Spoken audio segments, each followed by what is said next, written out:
Live and online, it's Sleepless with Steve and the Movie Book Club with your host, Steve Pulaski. Back and better than ever. It is Sleepless with Steve, live on YouTube on this Wednesday evening. A busy time for all of us, so I'm grateful we can get together and talk movies for an hour right smack dab in the middle of the week. It is October. It really doesn't feel like it over here unless you're in the early morning. It's been unusually warm. Remember, there was a meme I think I saw a couple of days ago. I think my radio station might have posted it. It was like Grandpa Simpson talking to the kids, and it was like, when I was a kid, October was cold. and that's exactly how I feel right now, because man, I'm ready for fall, but the weather's not ready for fall either. I don't know about you guys either. I swear these leaves are going to be on the trees until January at this rate.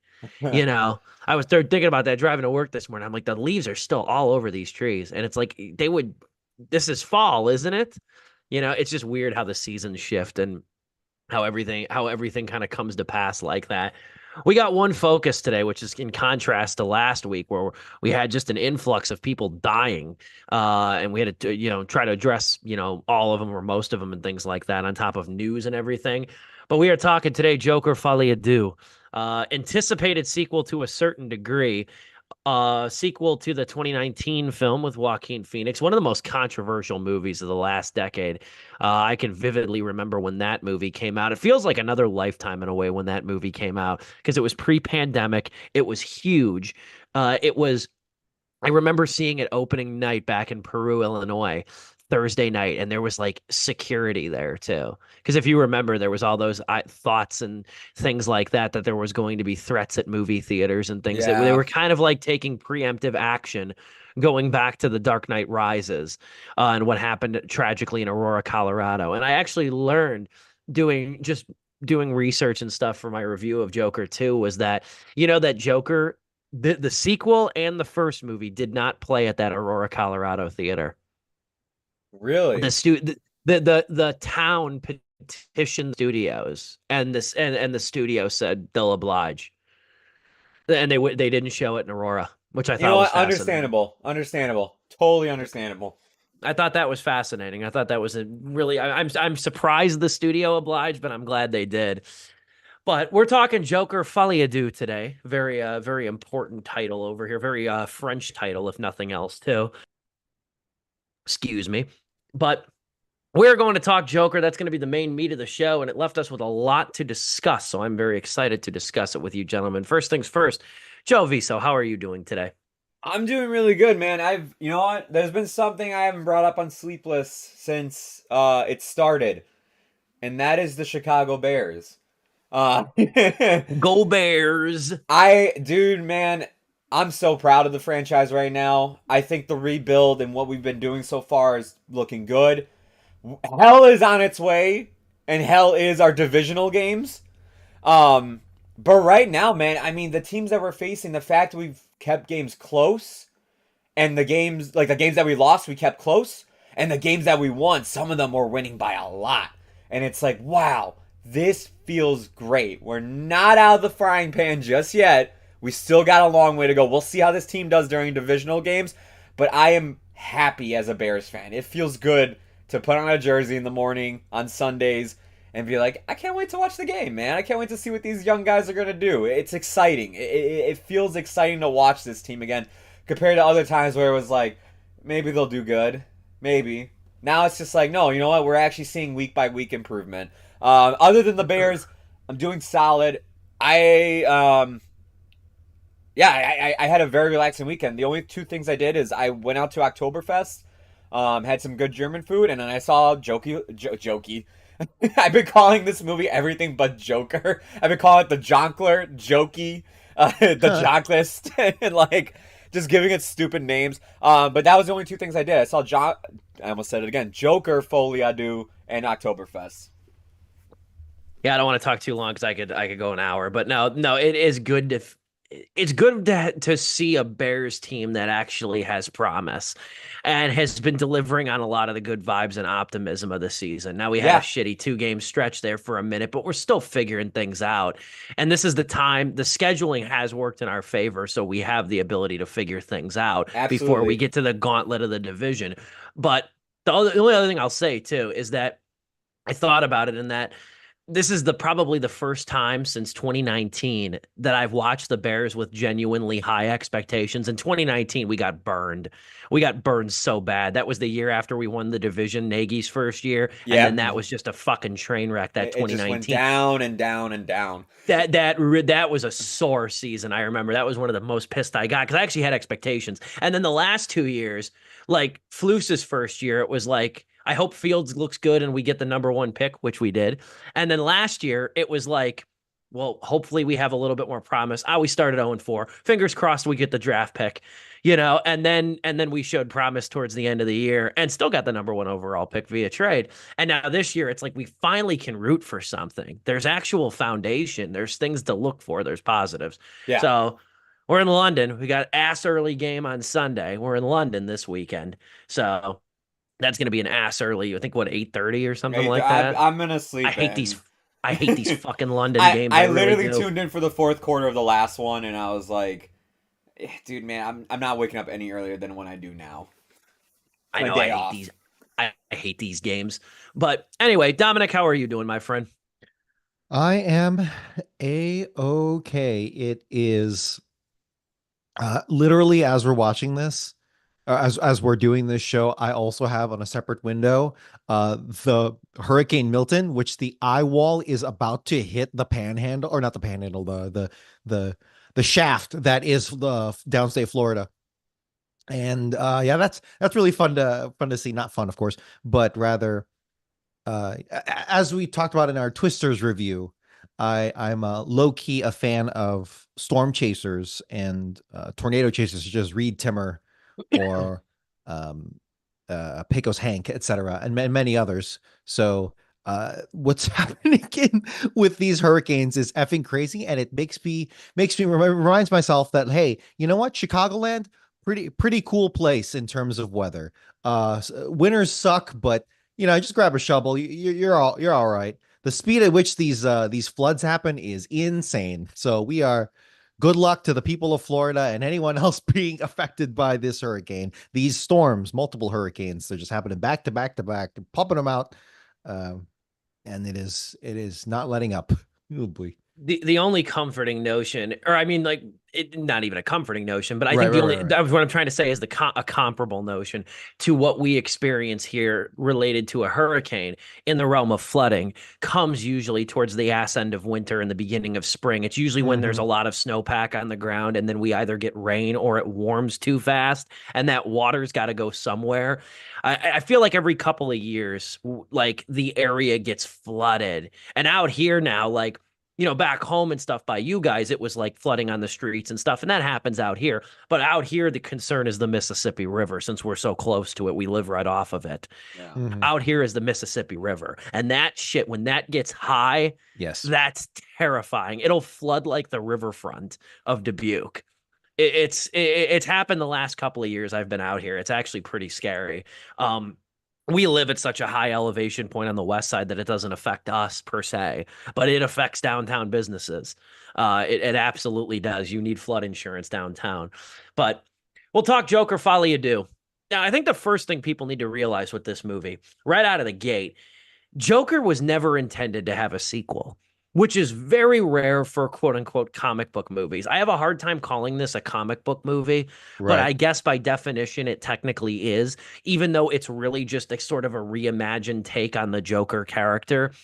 And Joker from 2019 with Joaquin Phoenix was never intended to have a sequel. It was always going to be standalone. But there was a combination of factors. There was the fact that it made over $1 billion. I think it is among Deadpool versus Wolverine probably made more, but it's got to be in the top 5 for highest grossing R-rated movies. Oh yeah. It has to be. And it was always going to be a success, but I don't think people really predicted it to be as big as it was going to be. It was a cultural moment for quite a while. But the other factor that wound up resulting in getting a sequel too, honestly, from what I read, was Joaquin Phoenix. Joaquin Phoenix was determined to visit the Arthur Fleck character again, like imploring Todd Phillips to try to conjure up another story because of the possibilities that would exist with the Joker character in their mind. Now, what we got here, I think, is sort of a compilation reel of all of those ideas. All those ideas that Phillips, Phoenix, and others probably brainstormed is kind of what we got here. I'll just start by saying this, and I'll toss it over to you, Joe. I saw your hand up. I'll start off by this. This movie is a musical, and it shouldn't be a surprise. They were not hiding this fact from the moment this thing went into production. And I'm not ready to go into like my thoughts on the musical aspects and the musical numbers yet, but what I'll just say is that it's very strange in a way to watch a sequel that is completely divorced from its predecessor insofar as that it takes an enormously different route than its predecessor. And it's not the kind of route that these movies are known for. And it's not the kind of route that you see typically because you have this mix of like gritty realism and musical numbers. And I'm not saying it doesn't work. I'm not saying it really works. It's odd. You want to talk about folie à deux, which means madness for two? Gritty realism and musical numbers merged together. It's very strange. It's one of the more damning mainstream releases of the year. It's gonna be an interesting discussion. What say you, Joe? I just wanted to say to answer kind of what you were wondering about. Deadpool and Wolverine did overtake it by 300 million. Joker sits at number 2. Oppenheimer's 3, if you're curious. And then the next two Deadpool movies are 4 and 5. So those are the top 5 highest grossing R-rated films. I totally forgot Oppie would be in there too. Yeah. Makes sense. You only think of it as a rated R movie, honestly. No, you don't. And the other thing too is I guess I don't write the movie off. I mean, it's excellent. I don't write it off, but like I just am not used to movies of that length making that money. That's True. a rarity in itself. That has to be the longest, highest grossing R-rated movie by far. Anyway, we'll go into a whole separate category with that. Look, there's a lot to talk about with this movie, so I'm gonna get straight to it. If you were to tell me, out of all the movies that were coming out this year, that the one I was looking forward to talking most on Sleepless with Steve was Joker Folie à Deux, I would be like, get the hell out of here. Ain't no way. It wasn't until I left the theater I was like, dude, I actually cannot wait for Wednesday because I want to go to sleep. I want to write down my thoughts on this film. And I can't wait to talk about it with the guys to see if they felt similar to the way I did and everything. This is a sequel, like Steve said, that is totally devoid of anything people really loved about that first one. And mainly the comic book fans who really thought it was a great, great adaptation of the Joker character and, did something really unique with an origin story for him and everything. No, this is way out there in terms of like a sequel following that up, which is probably why it's gotten the very big backlash it's had from general audiences. For me, I like the first Joker film. I'm not crazy about it. I thought it was good. I thought it had amazing cinematography and a fantastic performance from Joaquin Phoenix. Other than that, I thought everything was kind of just good, not like amazing compared to the other two factors, which I thought were Oscar worthy. And wouldn't you know it, it was the two things that the film actually won for. Everything else was just kind of like, oh yeah, that was good. Yeah, I liked it. With the sequel, I gotta say, man, I was looking at this film, and as it was going on, I'm like, this film is actually doing some genius stuff right here. I was loving everything this movie was doing when it opened up and it was introducing Arthur Fleck back into the story. He's a different man at this point. Being in prison, being in Arkham Asylum, he's quieter. He's not talking as much. In fact, he doesn't talk at all for like the first 20 minutes of this movie practically. And even when he does start talking, it's very minimum dialogue. Very quiet, kind of just whispering to himself. Great opening performance right out the get-go. When Gaga is introduced as Harley Quinzel, or Lee Quinzel in this movie, she comes in and she addresses him as Joker. And is like, oh my God, I love what you did and everything. You're such an inspiration to people like me and the people of Gotham.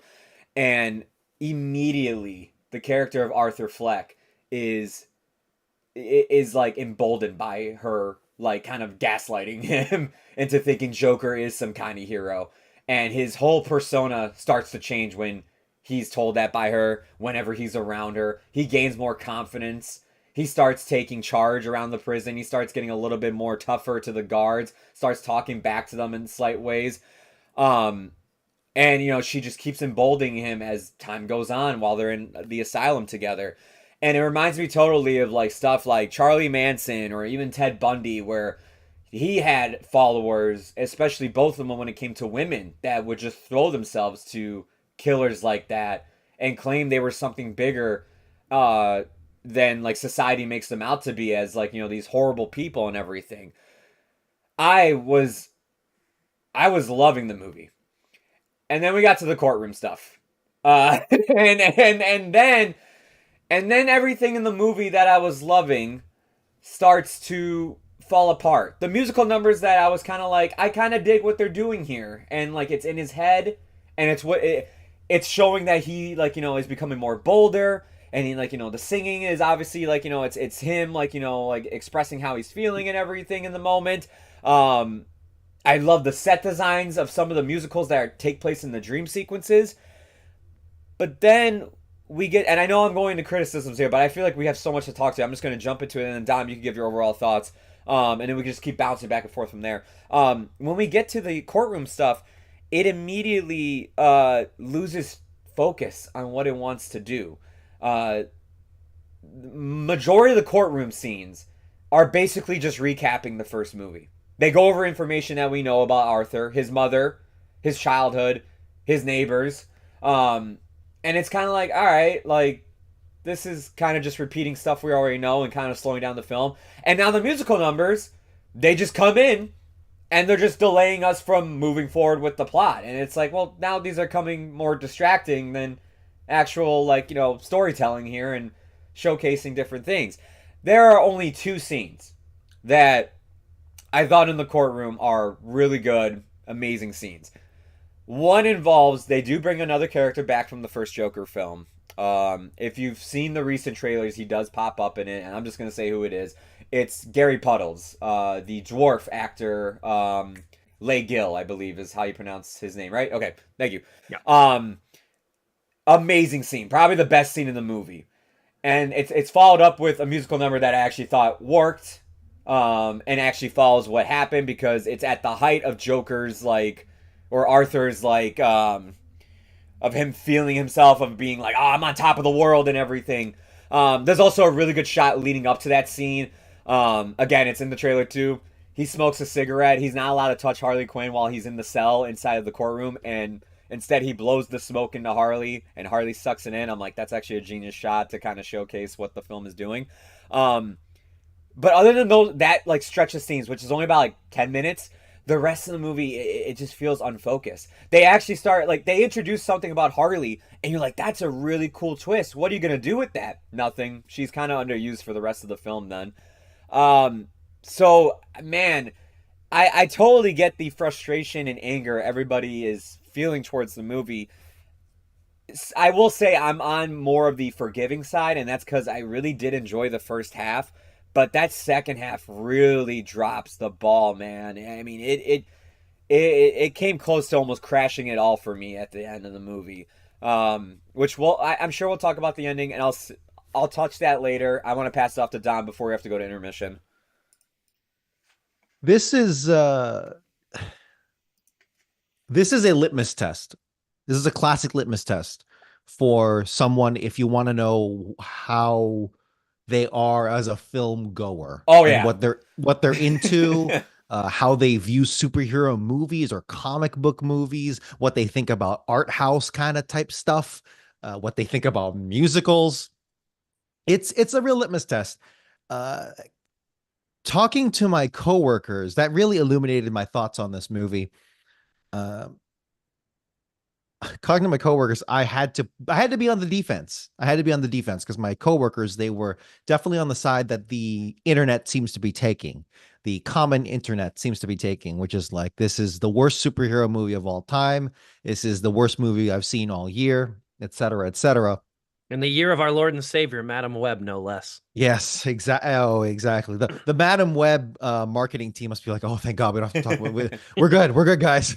But For me, it's been a back and forth, and I definitely having to punch at both sides sometimes, or a war on two fronts for me. And I think what it comes down to is this is really is a disappointment. I was low key hyped for this because this is a film that, in the first instance, they really Todd Phillips proved that you can really go serious and artsy at the same time. Obviously, the Nolan Batman films, very serious, Yeah. very hyper realistic, you would even say. But and I'm not saying it's not artistic, of course it is, but in terms of like more artsy, fartsy type things, and you know what I mean by that when you see it, right? That really isn't what Nolan is known for, right? It is that hyper realism. Whereas with the Todd Phillips' first Joker movie, it's definitely more of a character, a deep, deep character study. That's like holistically what it is. There's no Yeah. question about it. And we get to do something. We get to do some things such as some psychological, mind, screwy here. We get to have some very morbid, very disturbing fun with the character, etc. And Joaquin Phoenix clearly gives the performance of a lifetime. He's firing on all cylinders in that role too. So it's really no surprise to see him want to come back for it.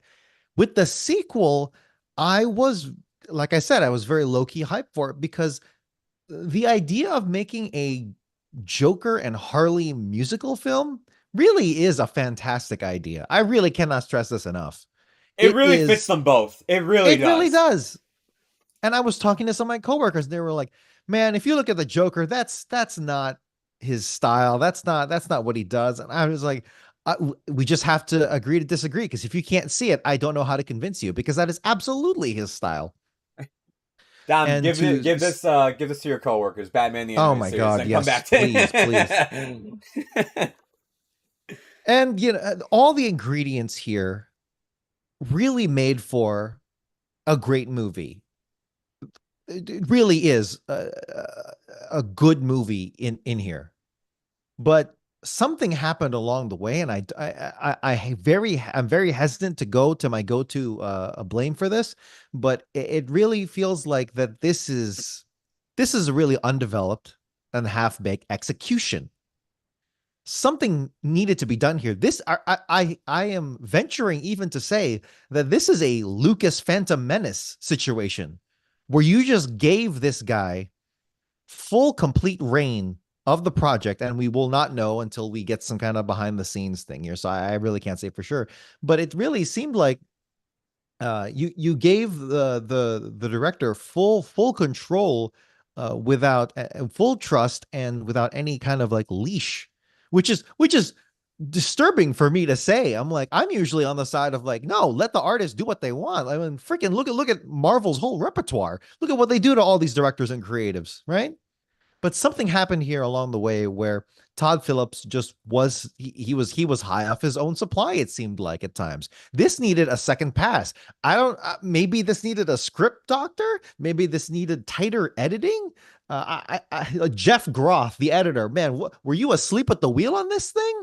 Like, this needed to be a tighter, more cohesive movie with more eyes looking at it, going through a draft process. And it's seemingly because Joaquin's doing fantastic, Gaga's doing fantastic, the whole cast here is A++, Yeah. truly, without a doubt. Brendan Gleeson, even the small time he's on screen, I think is great in this.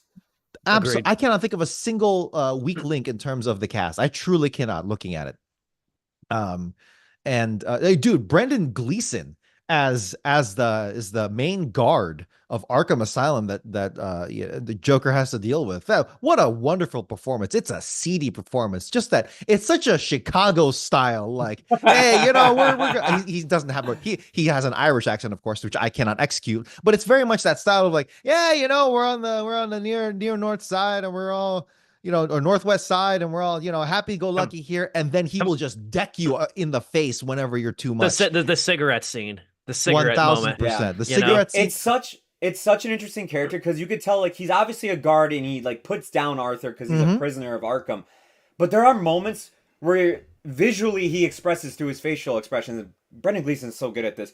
He has kind of like a respect for him too. Whenever he Yeah. sees He Arthur on does. TV, there's kind of like, man, I actually really do respect this guy for what he stands up for and everything. And it's like, man, I really wish we got more of that character too, because it's like they were hinting at that and it doesn't go anywhere. He's I've the said it. he's the I've said it before. I think Gleason is outstanding. I think as an actor, Yeah. I started taking note of him back in like 2011 when he first started collaborating with Martin McDonagh. He did a movie with Don Cheadle called The Guard, and Martin McDonagh, if that name sounds familiar, him and Gleason later made The Banshees of Inisherin, and he has always been an actor who has a real flavoring for comic timing. And he gets a couple of moments in this movie too that I think he's some of the strongest comedy throughout the movie. I don't want to, I don't want to, ruin the joke or the setup or anything, but even the way he says, "Well, you didn't tell me the dog was Catholic," like he's got some extremely satisfying line deliveries throughout this whole thing. Even when he's taunting, like tell us a joke, Arthur.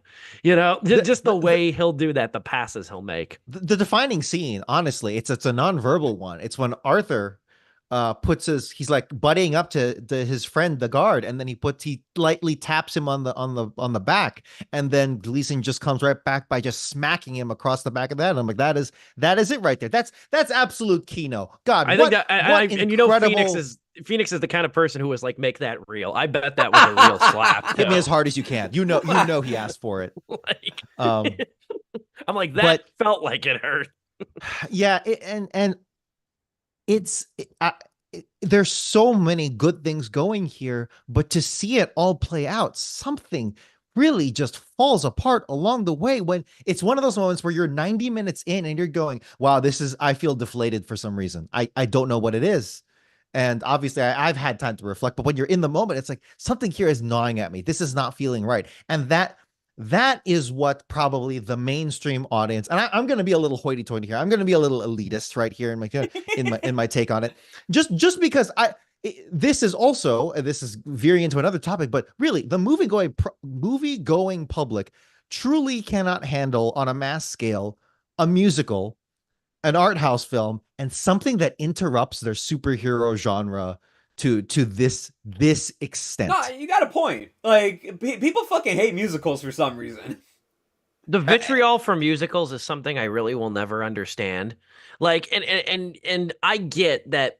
I get it's not everybody's flavor. Like, I'm not crazy about Mhm. sci-fi movies, but I find a lot of sci-fi movies that I like. But the aversion to musicals is like, it's almost like some people's aversion to country music. I think that's kind of Right. minimized in a little bit in the recent years, And maybe maybe anecdotally. it's like, oh, when But they think of country music, they're thinking of like country rap, the country that happened in the 2010s, late 2000s, right? That kind of country. So maybe when they think musicals, they're thinking like everything is like Hairspray, and I like Hairspray, but everything is like High School Musical to a degree. So I've gotten maybe there's a level of yeah, that. But I've gotten into the degree of a debate with my buddy who hates musicals too, and he'll be like, I can't stand when they break out into song in the middle of a movie. Like nobody does that. You know what? Also nobody does is fly. Is fucking humans don't fly like Captain America and shit. You know what? You know what also doesn't happen in movies too? Like shit like Borderlands. You know what also doesn't happen in real life? Like we can go on. I don't accept that critique. yeah. I think we should save some of the more musical commentary for the second half of Oh, the I've got a show lot to after the say. intermission. I do too, because I think the other thing is how this movie does the musical numbers. Is maybe it makes total sense. I maybe wasn't expecting it going into it, but it makes sense how they do it. Are they successful? That's another piece of the question. Yeah. You like to send us into break, Joe? What No, were you saying? I real quick, I did want to say, Dom, you were kind of going on to like Todd Phillips and like, what he wanted to do with this movie. I will say Todd Phillips I don't know if he went through something while making this movie. I don't know if something happened to him before making this movie. But when you look at the first film, he had Nolan by his side, not as a producer, but just as a consultant. He also had Bradley Like Christopher Cooper. Nolan? Yeah, yeah, yeah. Oh shit. He Yeah, had he did. had Bradley Cooper as a producer as well on the first Joker movie because hey, Hangover, like that, really started each other's careers because of that movie. With Joker 2, Bradley was detached from Todd. Todd didn't want him on set, didn't want his input. Todd turned down James Gunn and Peter Safran's help, said this is more of a Warner Brothers movie than a DC movie. And I mean, I see why he said that totally. But yeah, man, I mean, like the guy was just being very That's cold. so tough. And here's the thing. This is all word of mouth from WB executives. And they're throwing him under the bus ever since the box office bomb has happened. There's an article on Variety and Hollywood Reporter all about it. So when you were talking about, like, I can't wait to see, like, you know, the behind the scenes of the film, dude, neither can I, because I actually, man, I would love if we get, like, a short documentary. It could be 30, 40 minutes just about the production of this movie from everybody's perspective, and just to see what the hell was going on set. Because I think we're more likely to get an expose, like the Red One expose. Yeah, like one of those deep dives you see them with movies sometimes, but you see them more with sports. Yeah, when something goes down, like the Robert Saleh Jets thing is going to be coming really soon. Yeah. Like and something like that. But like, if this movie had been great, we would be looking at Todd Phillips' moves and be like, that's great. Genius. It's good that you pushed everyone away, because then you get to stick to your vision. So it's like, who the hell knows? It really comes down to, like, take the shot, and it's either it sinks into the basket and you win in the fourth quarter, or you don't. So it's like, I don't know. I can see both sides of it too, where he might have wanted to go a little bit more insular and trust Phoenix's intuition with this movie as opposed to other voices, but then did that, like, insularity curb some of the creative help that he got from Cooper and Nolan. That's an interesting debate. That's something I didn't really reckon with after I saw this movie until now. So that was a good little nugget of information there, Joe. We will return here in just a couple of minutes. It is Sleepless with Steve live on YouTube. We're going to talk some of the musical aspects as well as some additional performance aspects too, to be found in Joker, Folly and Do. Don't go anywhere. We're live and in living color on a Wednesday. It is Sleepless with Steve live on YouTube. I will prove to you that I'm one of the biggest Weird Al nerds to ever walk the earth. What is the opening line in this movie? It's heard on the radio when Daniel Radcliffe as Al is or it's not Daniel Radcliffe at that point, but when Weird Al is young and listening to that radio under his covers, a Dr. Demento show, the opening line of the movie, and it comes from the radio, it's like, gabardine suits are 30% off. No Life Me over here did the Leonardo DiCaprio point at the TV screen and said to nobody except for my two long-suffering cats over here. That's a reference to his parody of King of Pain by the Police called King of Suede. Nice. In King of Suede, he plays a fabric salesman who owns a fabric store. And the opening line of that song, there's a sale on our gabardine suits today. They're all 30% off from yesterday. Your boy knew that. And I bet you there's less than 10 people that caught that. I bet you there's less than 10 people that caught that, because King of Suede is one of my favorite Al songs. There are some Weird Al super stands out there. And you are one of them, for sure. But I think there's more than you might be letting on. But I want to know how many people picked up on gabardine suits being 30% off. But anyway, though, this is the long-awaited adaptation of the Funny or Die sketch that came out 12 years ago, directed by the same man who directed the movie, Eric Apple. Directed the sketch? Yeah, he directed the sketch too. Eric Apple directed the Funny or Die sketch in 2010. That had Aaron Paul. This one has a whacked out, weird, unhinged performance by Daniel Radcliffe, which is the crowning jewel of this movie. Daniel Radcliffe is great. And the funny joke about this, too, like there's a couple things with Daniel Radcliffe playing Al that's funny in itself. Number one, he looks like him to a degree. You can tell there's a lot of costuming to make him look like Weird Al, number one. Yeah. And number two, I don't know if you know this, Weird Al is a tall drink of water. That guy's like 6'3", 6'4". He's tall as shit. He's huge. And it's hard because you see him in videos, it doesn't do him justice. You look at him like standing next to fans. The guy is a giant. I saw him in concert, and I was like maybe 6 rows back. He's huge. He's a towering figure. And Daniel Radcliffe is probably my height, like 5'10", 5'11". You know, so that's kind of one of the jokes of this movie, too, is that, like, if you catch it, is like, man, he's definitely shorter than Al by several inches. But this movie is very much not to be taken seriously. This is a total satire, a parody movie. Probably one of the first parody movies we've gotten in a long, long time. Yeah, man. That is sort of an exaggerated, hyper-exaggerated not only telling of Weird Al's life, but also the rock and roll biopic genre in general, which we have quite a few examples to go off of over the last several years: Bohemian Rhapsody, Rocket Man, and Mm-hmm. Elvis. However you feel about those three movies, and I feel some type of way about each, um, those three movies are drastically different from each other in ways to make a biopic. Elvis almost is sort of an amalgam between the two, but to a dialed up degree.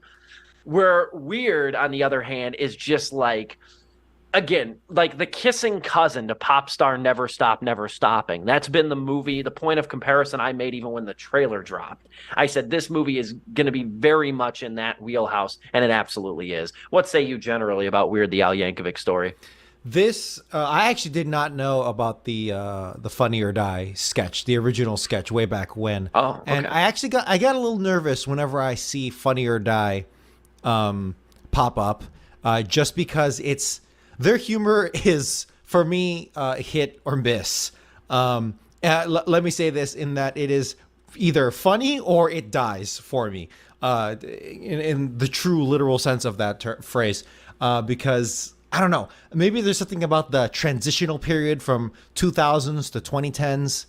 Maybe it's maybe I just grew out of Guys, some of and we're that going back in humor. five, Some of it's timeless, 4, don't get me wrong. 3, Some of it 2, I feel like not so 1, much, and go. I could go into.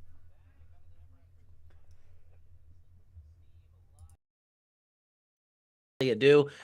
So a lot was made about this movie then and now, even in production, about it being a musical and how this was going to work in the presentation in the Joker world, a very gritty, grimy, sullen world with a very, I guess I'd call him enigmatic character in Joaquin Phoenix's Arthur Fleck.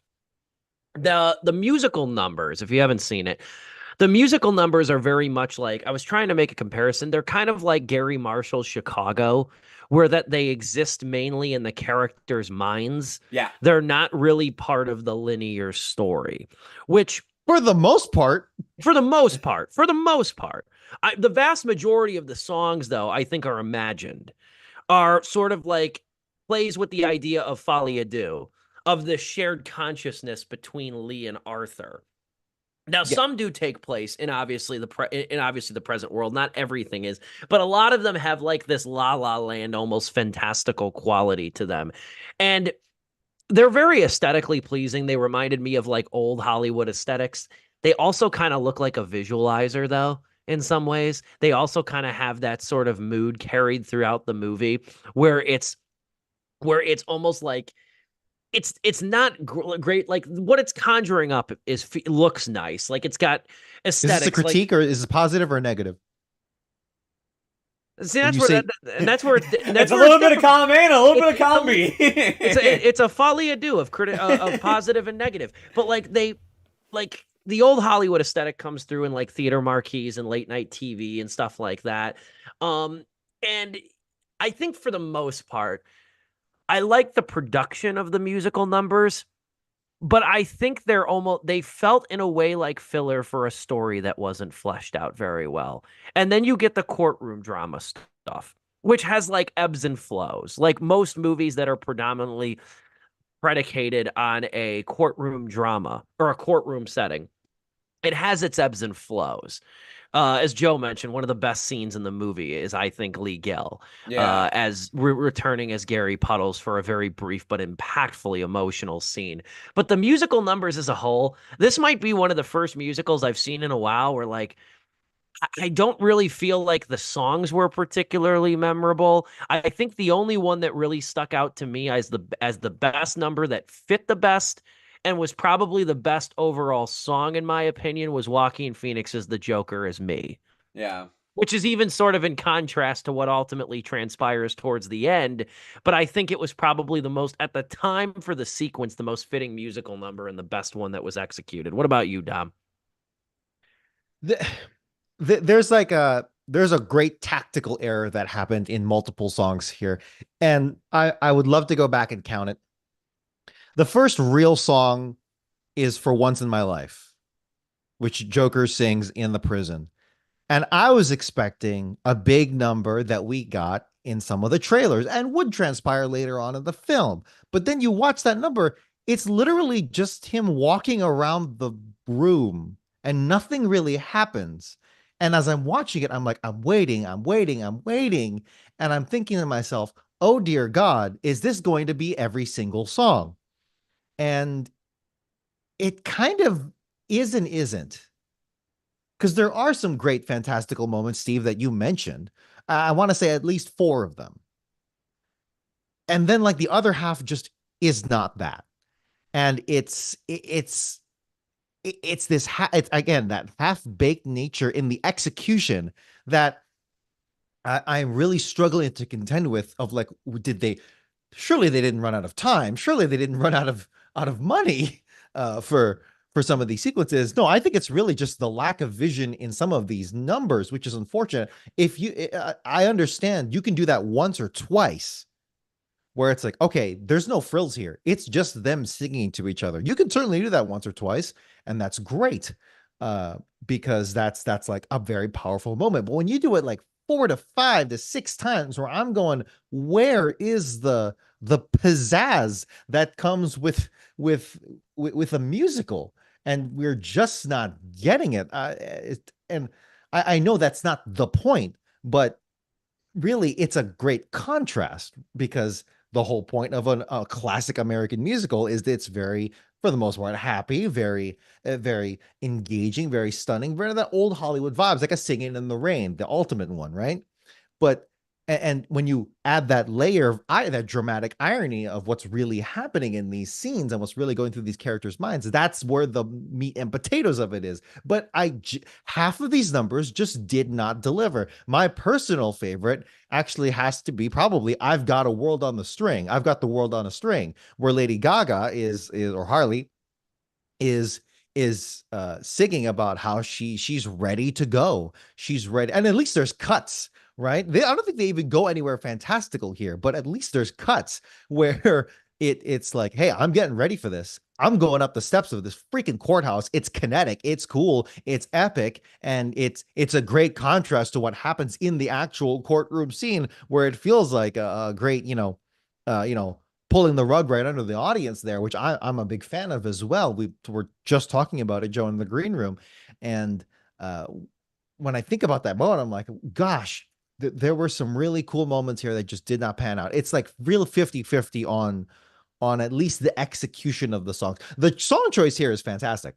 If you actually just look at a list of the tracks, that's wonderful. I could not think of a better list of songs for a movie like this. And a lot of standards. A lot of great not even like jazz standards too. It's like mid-century American pop standards. Like what the world needs now is love. That's like that's for me. That's, you could say multiple songs are the heart, could be the heart of this film. For me, that's what it is. And the fact that we have that choice is really cool. But again, the execution of it just really falls flat, and you really cannot have that for something this trying to be this bold. I think back to what In the Heights, right? Every single one of those songs was going full cylinder, trying its damnedest, trying its hardest. Yeah. Again, really 1 or 2 songs, if that, where it's like a ballad and it's this deep emotional moment, as serves as a great contrast. But it's really like what, 10-15% of the whole song list. In the Heights, which granted that's a case study that kind of has to have a big asterisk on it. It did fail at the box office, I think. But yeah. It was a COVID situation. It was same day as Max, another one of those. 100%. So that one you just kind of have to almost dismiss as an outlier. But when you compare it to Joker, I'm like, man, we really could have had something really cool here, but it was just too damn moody for its own damn good, and that's really unfortunate. Yeah, it really is. For me, like, as the music numbers started, like with, Someone to Love To, like, he starts singing that in the asylum. I thought, like, okay, this is how they're gonna introduce it. It's gonna be a little bit tamed, but I thought it was okay. They did that, and it immediately cuts to the guard asking the question again, like, Arthur, what do you have to say about that? Mm-hmm. And then he actually answers the question. Or no, he continues smoking the cigarette and everything. Right. I was like, okay, that's just demonstrating these are going to be in his head. And then, like, sure. As the movie went on, like, I'm fine with I was that. like, okay, they're getting bigger and bigger. Okay, like, the next one involves Harley. And the next one, they're actually, like, they're dancing on a rooftop. It's a soundstage of, like, Hotel Arkham is, like, in the background and all this stuff. I'm like, okay, I see what they're doing. I'm down with this. But then it kind of just, like you're saying, it kind of just plateaus for the rest of the movie. They don't go anywhere after that. And it was like, you have the courtroom. You have 2 courtroom ones leading to the court thing. Arthur gets one and Harley gets one. The Harley one's the better one, honestly. I gotta say one thing. I thought, I'm like, I get why it does this, but I think I would have done it differently.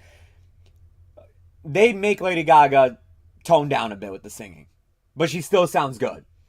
They make Joaquin Phoenix really tone down, and he sounds really bad. Now, I get why. It's Arthur Fleck. He shouldn't probably have a good singing voice. I get that. But it's fantasy. Thank you. I was like, if I directed this is me putting on my little beret and smoking cigarette. If I would have directed Folie à Deux, I would have made it where Joaquin starts out singing crappy, but as we get more and more into the song, like as he's about to go into like the first chorus or whatever, he transitions into like perfect, not Johnny Cash voice, but what we've seen from Joaquin Phoenix, but with his like to the singing level voice. where he can impersonate Johnny Cash. Exactly. Like, like if the musicals are to show how much more he's emboldened by Harley and the people cheering for him and everything as the Joker, then to me, the song should reflect that too, and his voice should like sound more confident, and like he actually sings better and everything. And it's like that. I'm like, that would have sold that more. It would have been like, wow, okay. Like as the film goes on, and I do think it's also just real side note, real quick, and Dom, I'll pass it off to you. I do think it's really cool that in this movie, well, in the first movie, it's like society, like the Waynes, the 1% are the ones that like society. They punch down. And people like Arthur are the people who, like, they take the abuse and everything. Like, that's the whole thing, like, he's saying in the first film. That's why I'm crazy and everything. In this film, it's kind of the opposite. It's the people who are siding with the Joker, who are crazy, that are more doing damage to his mental health and actually making him worse because they're boosting his ego. Well, boosting the Joker, the shadow, whatever you want to call it. His shadow, I should say. They're boosting that more than actually worrying about who Arthur Fleck is and his health. And again, I really wish, in order to sell that more, I would have made it that, like, as the film progresses, his singing gets better. And then towards the end of the movie, which I won't spoil what happens, but towards the end of the movie, because we do get one last number from him in a very pivotal scene, it goes back to him sounding like shit for an obvious reason. That's fine. God, man, I would have loved to have a spoiler discussion. But Dom, what were you going to say?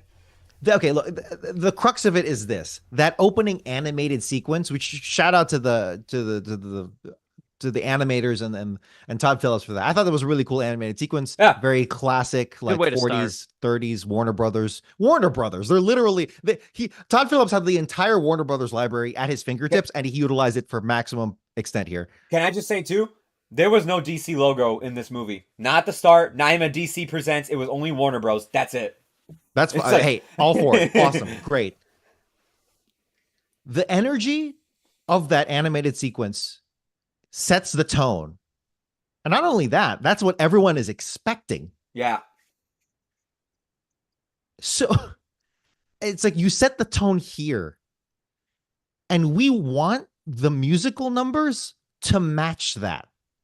I'm not saying like wackiness. I'm not saying every musical number has to be freaking Toontown, but it needs that level of fantasy. It needs that level of energy. It needs that level of being removed from reality that Joker was experiencing in the first movie. That's the critical flaw here. If you lined up all of these musical numbers back to back to back, if you had it on YouTube as a compilation, I do wonder, because I've only seen this movie once. I do wonder if you look at it and be like, man, the energy is not delivering here. It is like at a 6. It really, the overall it is energy. though. It is. And they're kind of downtrodden. Yes, absolutely. And obviously ballads, that's the exception, of course, because that's the whole point. But like for the high energy numbers, I'm like, bro, why is there any sense of tragedy here? Why is there any sense of irony? Or like, okay, there should be, fine, I can level with that, but it should be extremely hidden. For most of the high numbers here, it's like you're right, Joe. Lady Gaga is like Todd Phillips, like, hey, I need you to come into the set 20 minutes after waking up and don't warm up. Just do that.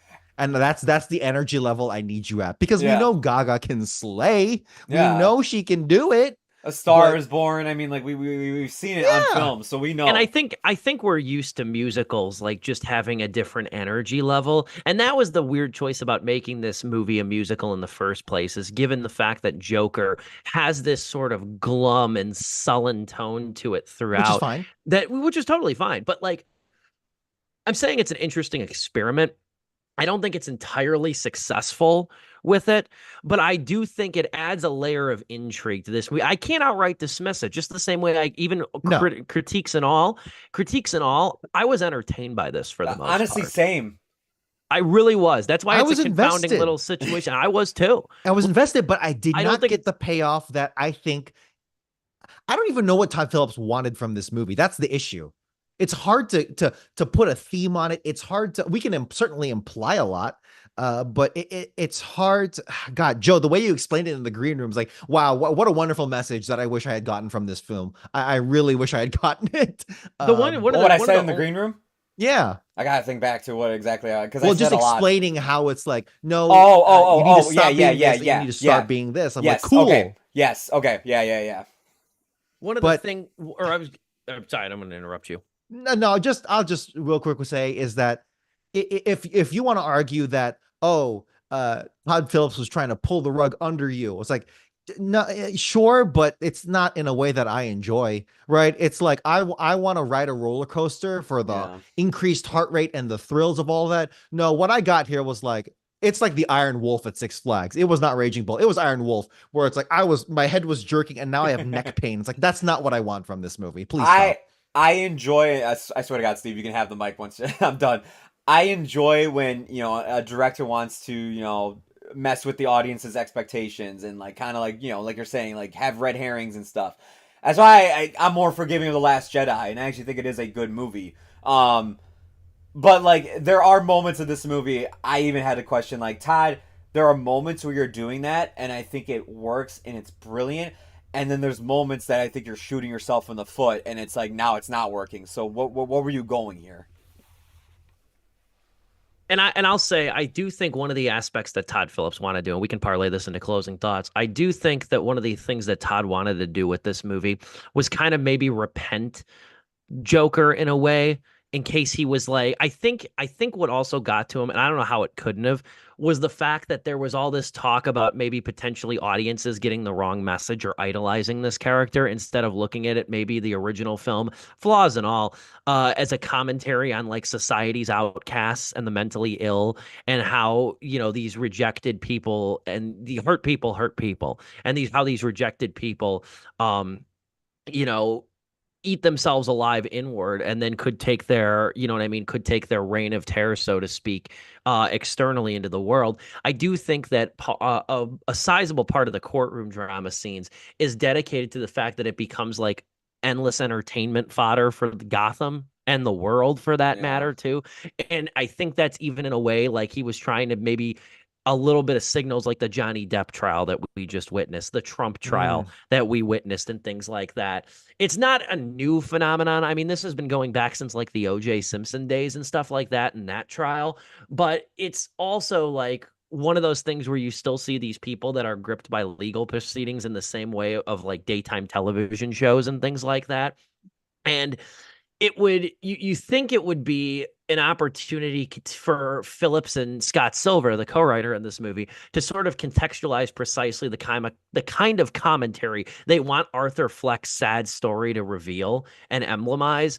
But I don't think you get. I think what you get is a real contradictory message. Then by the end of it, that I think is, I mean, in one way, it's a really ardent fuck you in some ways to sort of people who idolize Joker, idolize Arthur Fleck in a way. But I think the lack of cohesion of this movie is what really undoes it in a lot of different respects. Um, That's kind of where I stand on it. I'll give my star rating then too. I give it 2.5 out of 4, because again, I say that I was really entertained by this throughout, flaws and all. I think it's one of the more interesting and clearly divisive sequels that we'll see. And I would admire a movie that, for a sequel to really almost operate against fan service completely, Mm-hmm. and to go in a totally different direction. This isn't an unmitigated disaster by any means, but to go in an entirely different direction the way it does, and for what it does succeed at, I do think is pretty laudable, even if I think it is ultimately undone by some mixed messaging. And there was mixed messaging in the first movie too, and I think it gets worse here in a way. So we'll go Joe then Dom for final thoughts on Joker Folie à Deux. It's a good thing we didn't have news today, because I figured this would hog much of the discussion, deservedly so. Just wait until Megalopolis, baby. Tell me about it. Dude, man, I can't wait to talk about that movie. I can't wait to see it, because like, if this was just Joker, I can't wait to talk about Megalopolis. Anyways, for me, man, like I said, there are moments that I think are absolutely brilliant in this movie, but then there are moments where it's not. It's the opposite. I think it's like, it's like, why would you make a decision like that when you were going this direction? And it's something I would just love to hear. Honestly, I would love to watch this movie with a director's commentary. I just want to know so bad. Like, brutally honest director's commentary. Say what you want, Todd. Even have Joaquin next to you and just talk. I really enjoy the first half a lot. I think it sets up a lot of great potential that sadly goes nowhere. And it's so disappointing it goes nowhere. There are moments throughout the second half that I think are really good, but they're far and few between. The moments that I think make the film come to a grinding halt, and just slow everything down and just begin to become a bit boring throughout the second half. I know a lot of people hate the ending. I gotta say, I really did like what they did with it. I think it is Todd kind of saying, for the people who idolize the Joker, wake up. This is like, you gotta realize who this guy is. But I mean, it's also him saying, like, the same goes for like other people who kind of create a cult mentality with being on stage or being in front of an audience or being in a courtroom. The same that Manson did, the same that Ted Bundy did, and other figures that we see today who aren't killers. The same could be said about those figures, when it's just like, I thought it was, again, I don't want to give away the ending, but it's almost so meta how the third act plays out, and how people then look at Arthur, and how people are now looking at this movie, and it's like, wow, this is kind of meta in itself. It's almost like the film predicted that the audience was going to react this way. But like I said, depending on when I wake up in the morning, this is either a 2 or 2.5 out of 4-star film. I'm gonna say 2 out of 4 stars. I'm just a bit more. I know I said, like, I'm a bit more forgiving of the film, but I am like, there's still that second half of that movie where it really came to a grinding halt for me. And everything I'm saying positive about the movie, and I am trying to shine light on it more than probably I did the negative side throughout this review. That's only because it's just like, man, this movie's been getting dogpiled on all weekend, so it's like, I want to only say, like, really mostly good stuff.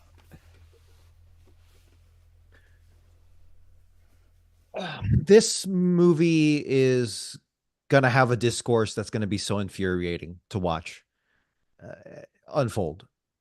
It's gonna play, the clips of this movie are gonna play very well on YouTube and on Twitter, where people put their commentary in the comments or in quote tweets and going, man, you just don't get it. That this scene shows Joker's, descent into madness. This scene shows Lee's manipulation. Todd Phillips was cooking when he was doing this scene, and you just don't get it. On the flip side, you got everyone just calling it absolute worst movie of the year, just some of the worst superhero films that they've seen in a long time. And Todd Phillips just doesn't know how to direct. It's what a wonderful climb back up from the Hangover series and then back down to this. I don't know, at least in the popular discourse. But for me, it's actually a really simple answer, is that Todd Phillips had the ball, and he was gonna make the winning 3-point shot, and he fumbled it. He might have even airballed it, but damn, he looked really good on that fast break coming out. Coming out, it's like, man, this is gonna be a clip for the ages. And it really sucks because this movie really had so many things going for it, even right down from the fundamental idea. I truly believe that there was a great movie here, but a great movie is not what we got. Some might even say not a good movie, and I'm actually very sympathetic to that idea as well. So at the end of the day, I have to give this 2 out of 4 stars because it's just so damn disappointing, and it's probably my biggest disappointment of the year. That's about as harsh as I can get with it. So yeah. I still, by the way, even with my rating of 2 out of 4 stars, if anything we said here tonight interested you, I still think you should check out the movie. I think it's worth watching. Yeah. Whether you go for a matinee or wait for it to come to streaming, I still think it's worth checking out, like in some regard. One of the more average movies of the year that's worth seeing. Yeah, there you go. Shame. Throw What that a on the damn box. shame. That's our show tonight. Really good show tonight. Good discussion all around. Great discussion, I would say, for Joker Folie à Deux. A lot of fun had on the show. Next week, we are reviewing Pharrell Williams' new animated sort of docudrama movie. It's called Piece by Piece. It is a Lego movie that I'm super excited to witness on the big screen. Really glad we got it in the area. Looking forward to talking it with these guys. I think this is going to be a fun one. This might be a nice palate cleanser from Folie à Deux, too. Like the darkness of this movie. I think this movie, Because I'm happy. I was just going to say, go see a Lego movie made by the guy who came up with or who wrote the song and performed the song Happy. I don't know how you can get a bigger contrast than that. I'm excited for it. We will talk it on Sleepless with Steve next week. Until then, great show. Joe Viso, shout out to you for running it. And shout out to you, Dom, as well, for being here, too, contributing to some excellent commentary. For Joe Viso, Dominic Guanzon, and yours truly, this has been Sleepless with Steve.